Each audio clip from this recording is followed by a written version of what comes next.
Chapter 17. An Invitation from Moonface and Silky. Nobody had really enjoyed the visit to the Rocking Land, which had been a mistake anyhow. They sat in Moonface's house, untying the cushions from the backs and fronts and looking at all the bruises they had got. "What shall we do with these cushions?" said Beth. "Moonface could do with them, I expect," said Franny. "He does a lot for his slippery slip, don't you, Moonface?" "Yes, they do very well," said Moonface, his big face beaming joyfully. "Some of mine are getting very old and worn.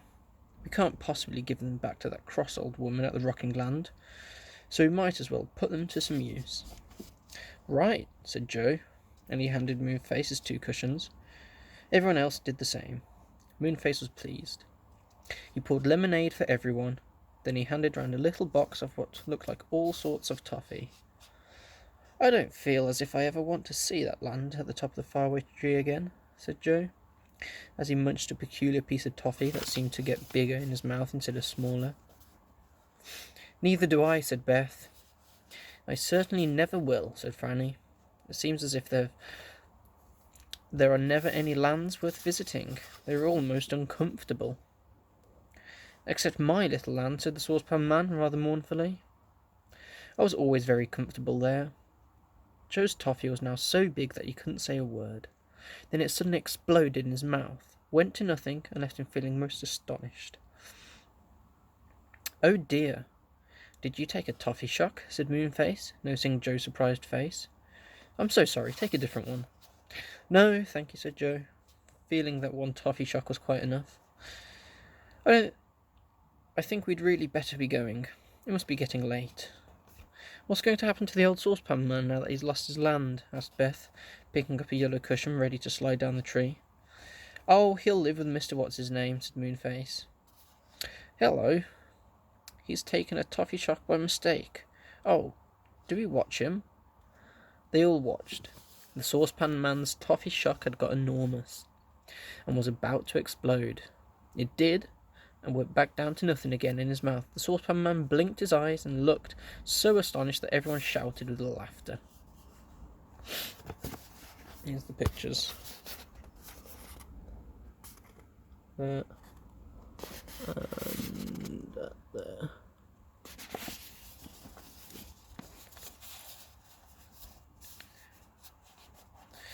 Right.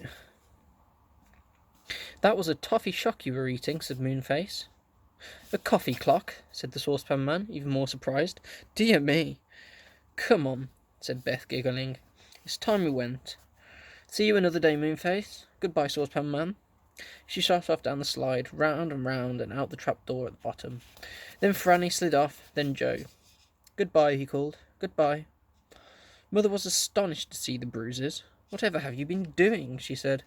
"I shan't let you play with the saucepan man again if you come home like this, and how dirty your clothes are." Joe longed to tell Mother about the Rocking Land and their adventure there, but he felt sure she would think he was making it all up, so he said nothing and went off to change his dirty clothes. Things did not go very well the next week. Father lost some money one night, and Mother could not get very much washing to do. So money was very scarce, and the children did not have as much to eat as they would have liked. "If only we could have a few hens," sighed Mother. "They would at least give us eggs to eat, and a little goat would give us some milk." "What I want is a new garden shovel," said Father. "Mine broke yesterday, and I can't get one. I can't get on with the garden. It's very important that we should grow as many vegetables as possible, for we can't afford to buy them." To make things worse, the father was very cross with them for having spoilt their clothes the day that they had gone off with the saucepan man. "If that's the way you treat the only nice clothes you have, you will just have to stay at home and not go out at all," he scolded. The children did not like being scolded, and Beth mended their clothes as nicely as she could. 2 weeks went by, and the children had not even had 2 hours to themselves to go see Moonface. "He'll be wondering what's happened to us," said Franny. Moonface certainly was wondering. He had waited each day and each night to see the children, and he and Silky wondered what was the matter. "We'll send a barn owl with a note to tell the children to come quickly," said Silky at last. So she slipped down the faraway tree to the hole where the barn owl lived. She knocked at his door, and he pecked on it open. "What is it?" he asked with a hoarse voice. "Oh, Barney dear, will you take this note to the children at that little cottage over by the wood?" asked Silky in the sweetest voice. "You're going out hunting tonight, aren't you?" "Yes," said the barn owl, and he took the note in one of his great clawed feet. "I'll take it." He slammed the door shut behind him and rose into the air on great creamy wings, as silent as the wind. He flew to the children's cottage. They were in bed asleep. Barney sat on the tree outside and screeched loudly. The children awoke with a jump. "Whatever's that?" said Beth. Joe came into the room. "Did you hear that?" he asked. "Whatever could it be?" The barn owl screeched again. He certainly had a dreadful voice. The children jumped. Joe went bravely to the window and looked out. "Is anyone being hurt?" he called. "Me!" screeched the owl again, and Joe nearly fell out of the window with fright. The barn owl spread his great soft wings and flew to Joe. He dropped the note onto the windowsill, screeched again, and flew off into the night and looked for mice and rats. "It was a barn owl," said Joe. "It left a note. Quick, turn on your bedside lamp, see if we can see what the letter says." They turned the lamp on and crowded round the note. This is what it said. "Dear Joe, Beth and Franny, why don't you come to see us? Are you upset? Please come soon, because there is a wonderful land at the top of the tree now. It is a land of take what you want. If you want anything, you can usually get it there for nothing.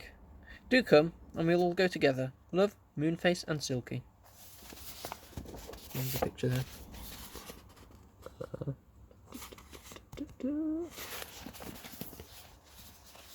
"Ooh," said Franny, excited.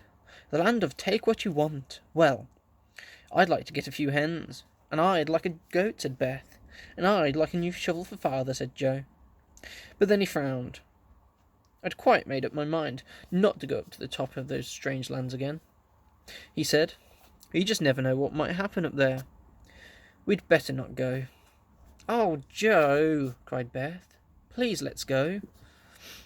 After all, if there is a nice land, we might as well visit it." "Shh, you'll wake Mother up," said Joe. "We'll see tomorrow what happens. If we can get some time to ourselves, we'll go ask Moonface if the land is really safe to go now. Now, we'd better go to bed and sleep." But they did not sleep much. No, they were all wondering what the land of take what you want was like, and if they were really going to visit it tomorrow. That's the end.